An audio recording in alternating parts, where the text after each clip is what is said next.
Okay, so that's one example. And as I say, it's presented, one of the things that just kills me is all of these are free trade agreements. You know, I've had big arguments with a lot of reporters that go, let me just call them trade, it will save space. You know, but that's how they're always portrayed, free trade agreements. Okay, the second way in which, you know, I would say we've rigged the rules against, you know, sort of more low and mid moderate income people is through the Federal Reserve Board. And this is something that it's really remarkable because there's an incredible disconnect between the public understanding of the Federal Reserve Board, which I think is virtually nil, and what they actually do.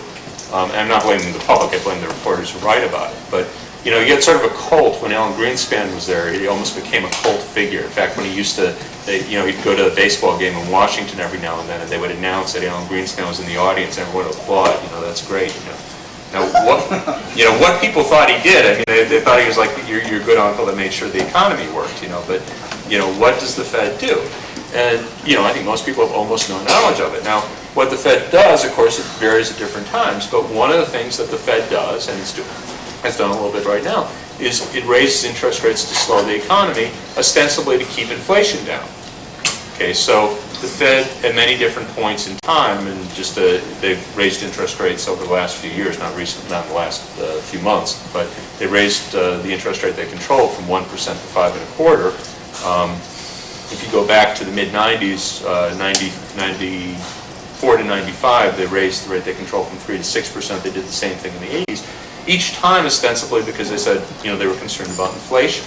And if you listen to the news reporting on it, they would always say, well, the Fed is worried about the economy overheating, and therefore they had to raise interest rates. Okay, but what does that literally do? I mean, raising interest rates, you know, we don't want the economy to overheat. They use all these metaphors, you know, so it's sort of like, you know, you don't want the soup to boil over, which you, of course, none of us want that to happen.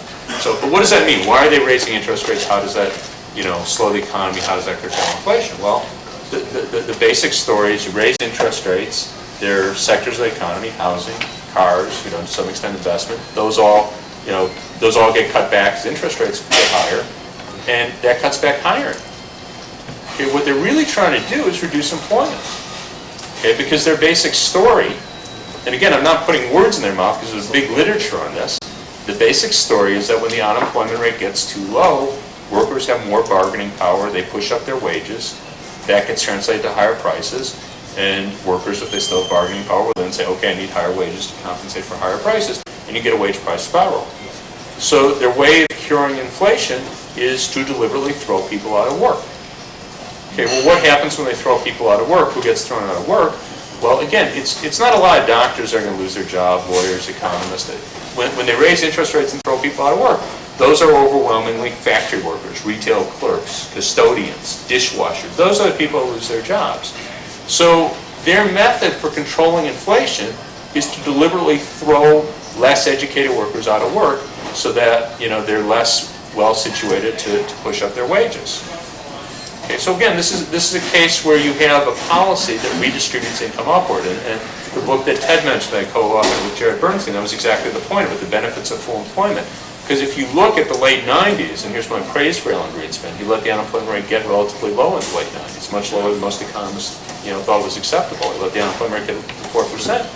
When you had low unemployment, you actually saw healthy wage gains up and down the wage distribution. Those years from 96 to 2000, those were the only years in the whole period from 1980 to the present where you saw consistent wage gains up and down the wage distribution. Okay, for the most part, you know, the wage gains have all gone to the higher educated workers, and particularly in the last few years, it's really just gone to the very highly educated workers. Even college grads haven't seen wage gains. It's simply people with advanced degrees.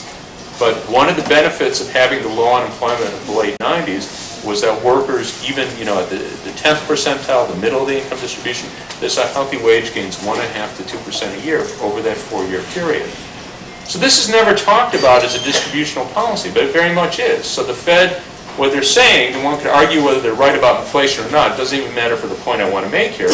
What they're saying is that if we have a problem with inflation, the way we solve it is by throwing less educated workers out of work and putting downward pressure on their wages.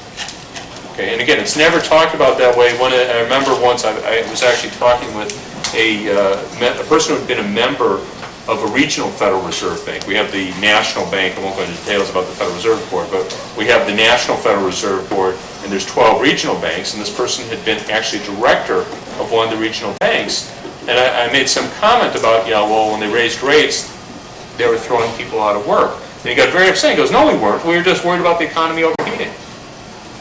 And he just hadn't realized that this was he wasn't a professional economist. He was there as a representative of the community. They have community representatives on the board. But he himself didn't understand that when he was voting to raise rates, what that meant was throwing people out of work. Okay, but again, it's a very, very important nanny state policy in the sense that, the effect of raising the unemployment rate, both it leads to lower wages for a large segment of the workforce, and of course unemployment. And if you're, one of the ironies, if you go back to the welfare reform of the mid-90s, the whole idea was, well, these people should be working. Well, the Fed wanted to make sure that at least some number of people weren't working because they had a target unemployment rate. So you could rearrange the decks, the deck chairs on the Titanic, but the point was some number of people were going to be without work. That was Fed policy. Okay, so this is very much a distributional policy. It's never talked about that way. Okay, in fact, as much as possible, I'd like to say the Fed should be out of politics, and I don't necessarily want members of Congress deciding the interest rate, but I think it's perfectly reasonable for members of Congress to ask people who get appointed to the Federal Reserve Board, how do you view unemployment? How would you deal with inflation? What's your assessment of that?